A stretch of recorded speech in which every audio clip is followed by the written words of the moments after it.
little too loud, and they don't even like it. Bah. You like that? You do it. Did it? Huh? You like it? I just thought it was funny. I've never heard you do it. What? Bah. You don't like that? I don't know. Pretty good at it, ain't I? I didn't say I didn't like it. Okay. I've never heard you do it. You do it. You do it. I'm not doing it. Honey, you can't put no. Do it. Do it. Do it. Honey, it wasn't in the notes.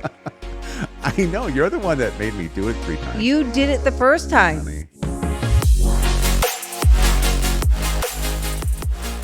Hello, everyone. We are Greg and Jacquie Francis, and welcome to High Performance Parenting, where our passionate goal is to encourage you to raise champion children in a crazy world. Every week, we will bring you multiple episodes from our extensive experience of raising our 6 happy, healthy, successful, godly kids who are confidently equipped to win big in life. We deeply believe that any parent who is provided with the right knowledge and continual support can raise amazing kids. And when they do, all of our futures get better. If raising up future generations of absolute champions matters to you as much as it does to us, here's how you can contribute. Like and share this podcast with everyone you know. And together, let's embrace this journey of raising champion kids in a crazy world. Okay, honey, we're back. Part 2 of Why Are We Doing This podcast. Yeah. An updated version of this. And did you have any jokes you want to tell me real quick? Or? I'm going to hold off till next time. Okay, got it. When Jack and I used to speak on stages, she would ask, what do you need me to do? Sometimes, because we'd only have so much time. And I would give her bullet points of things I would think that she's supposed to do. No. And it's like the more I actually, she would ask me for direction, but if I tried to give it, and then she would make it sound like, why would you write my talk for me? I didn't need you to write my talk. Okay. I wanted to know if there's 1 or 2 things that you needed, not a whole. I gave you like 3 or 4 just so you were more prepared. To talk more about you? And plus a joke in there, maybe. And you never would tell the jokes. Why wouldn't you ever tell I save them for you, honey. No, I don't want to steal them from you. You don't tell me jokes. I want you to tell the jokes. You do like my jokes. I don't appreciate them, but if you're going to put them in my... Get your finger off the knobs. All right, let's focus. She loves my jokes, everybody. Okay. All right. Our first point, was how modern culture is weakening families, and families need to be stronger for the nation and society in general, just to be stronger. Okay. Second point is that we believe that all leadership has to start in the home. Sure. And that I want to challenge a lot of you, especially you high achievers out there. It's just a world that we live in, that Jackie and I live in. We coach high achievers all the time. And one thing that I know is that they're very strong-willed, smart, intelligent people. But if your focus is in a direction that puts your family on the back burner, it ends up kicking your butt pretty hardcore later. I couldn't agree more. I think it's one of the things that, and I know we need to move on to more points because we could talk about one the whole time. But I like talking. I know. But I do think leadership starts in the home. And, many times we will hear couples, families talk about how, well, I parent differently. Or, my husband has more of a stronger parenting than I do. Or I like to be the softer. Or I like, all these things. And I get it. The different personalities, you have to work through husband and wife. You really do. And, in our dynamic with Greg and I, we're both very strong personalities. There's not one of us that kind of is more laid back when it comes to our beliefs and what we feel is important for our family. But we did have to figure out what it looked like for us to parent together. And we had to figure out what it looks like for one person to lead in different conversations with our kids and be an impact person in our kids' life with both of our names stamped on it. And I think that's super important in today's world. It has taken Greg and I many conversations to discuss how we want to parent our kids. And it's literally week to week because situations happen. They grow older, new things happen. But it is something that we are continuously working on. We are so intentional about it because we do not want to let this slip through the crack. It is that important to us. And so if you think you can be a passive parent and then end up with a world changer, I think you're mistaken. Wow. I really think you're mistaken. You have got to be intentional even when it's hard, you don't feel like it, you're tired, you're busy, fill in the blank. You have to be that intentional. And sometimes I have to be super intentional with Greg and he has to be with me on pressing into conversations that we need about parenting. So I just encourage you, this is a number one. This is important. If you think you can be a passive parent and develop a world changer. You're mistaken. Yes. Nice soundbite.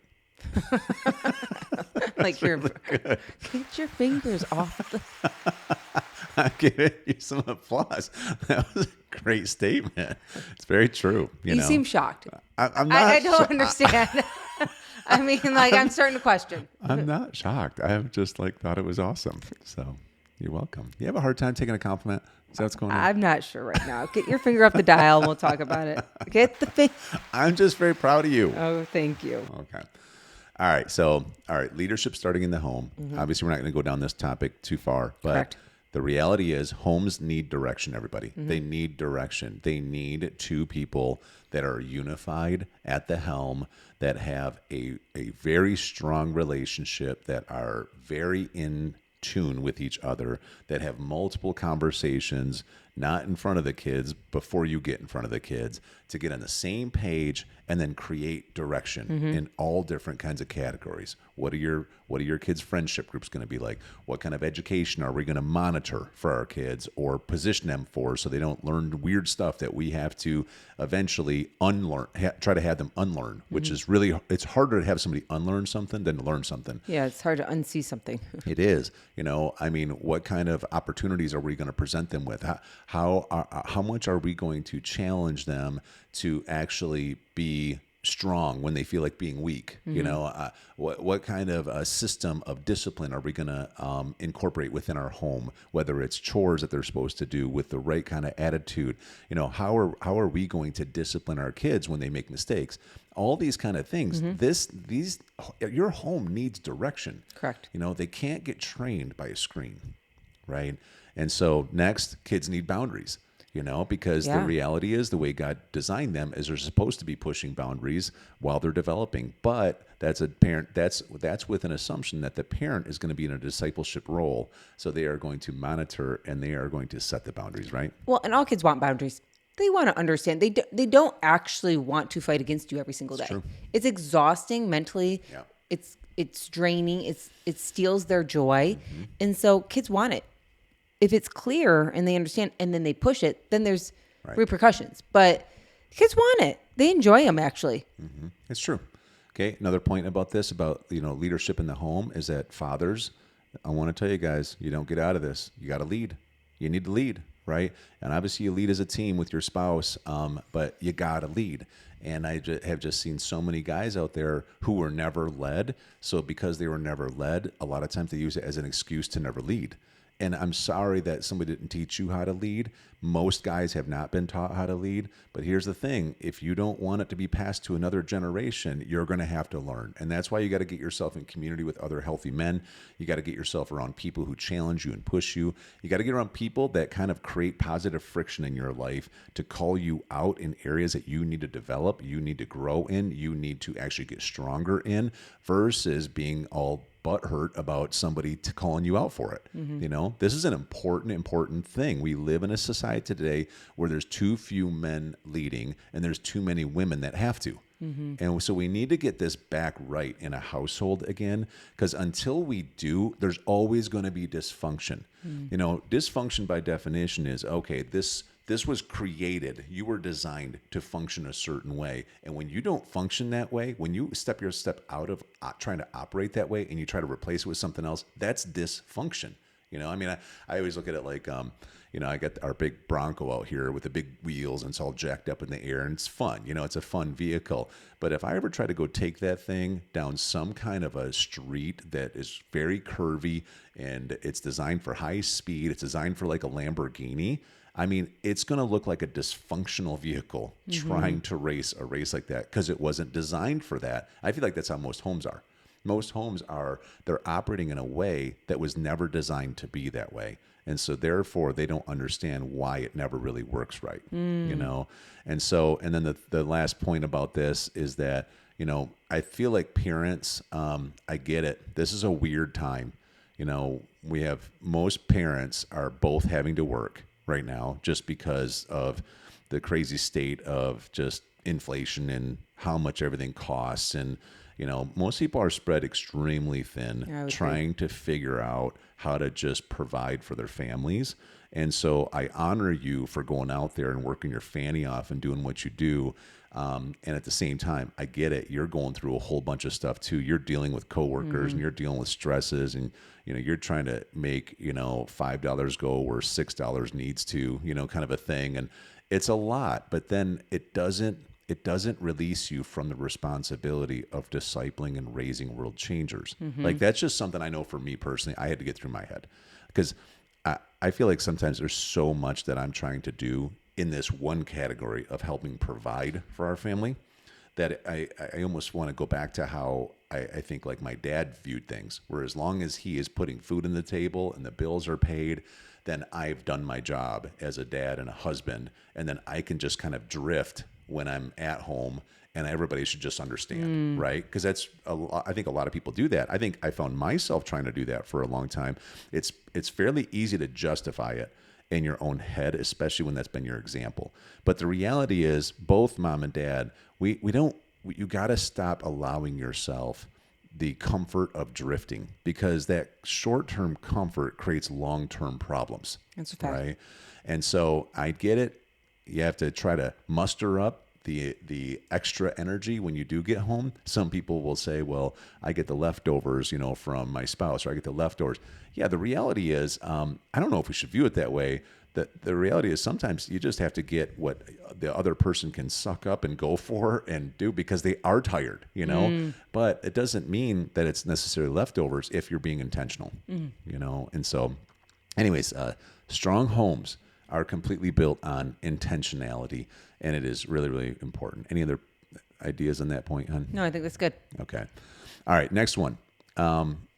Another reason why we like speaking into the lives of families through this podcast and through our other endeavors is, I just started touching on it, but I just feel like a lot of parents are overwhelmed and they're confused.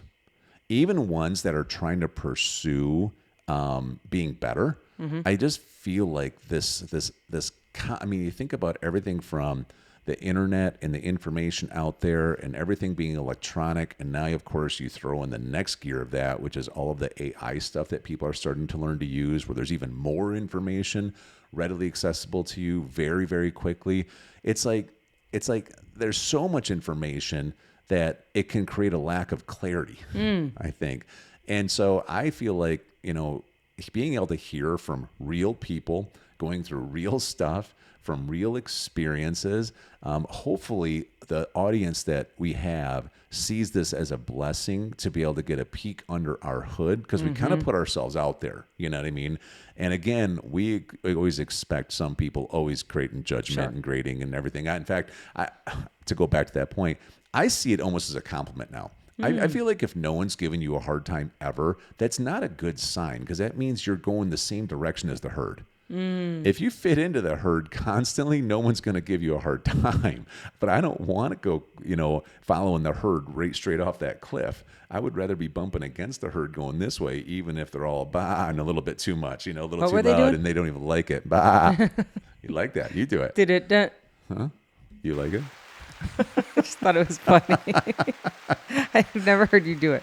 What? Bah. You don't like that? I don't know. Pretty good at it, ain't I? I didn't say I didn't like it. Okay. I've never heard you do it. You do it. You no, do it. I'm not doing it. Honey, you can't put no. Do it. Do it. Do it. Honey, it wasn't in the notes. I know. You're the one that made me do it 3 times. You did it the first time. Honey, you liked it, didn't you? All right. Anyways, I was rolling until I was interrupted by my bod. I got distracted. Okay. I mean. All right. What do you want to speak to that point? Yeah, I think today, majority of people really don't understand the impact that is going on around them. I think most people, by the time most parents realize that their kids have been influenced, impacted, negative or positive, they don't know what to do. They don't know what to do. I have a friend right now who him and his wife are literally asking every day, like, we don't know what to put our kid in right now. She's 14 years old. I feel like we didn't do the things that you and Greg have done, and we don't know where to start. We've allowed the world to influence her, and now we're trying to rein it back. And there's a lot of for lack of a better word, arguments in the house because of it. This little girl's fighting it. Mom and dad are trying to, they're learning new information they didn't know before. They're doing the right thing by trying to apply it. And there's going to be more arguments than not right now in the season if you actually want to change it. Yeah. And so I think today, most parents need to realize that every time your kids leave your door, they are being influenced by somebody. Yes, we all pray every single day, literally, for the safety of our kids, that they get around good people, that they're not influenced by bad people, that they make wise choices and all that. But then sometimes things take over and the flesh takes over.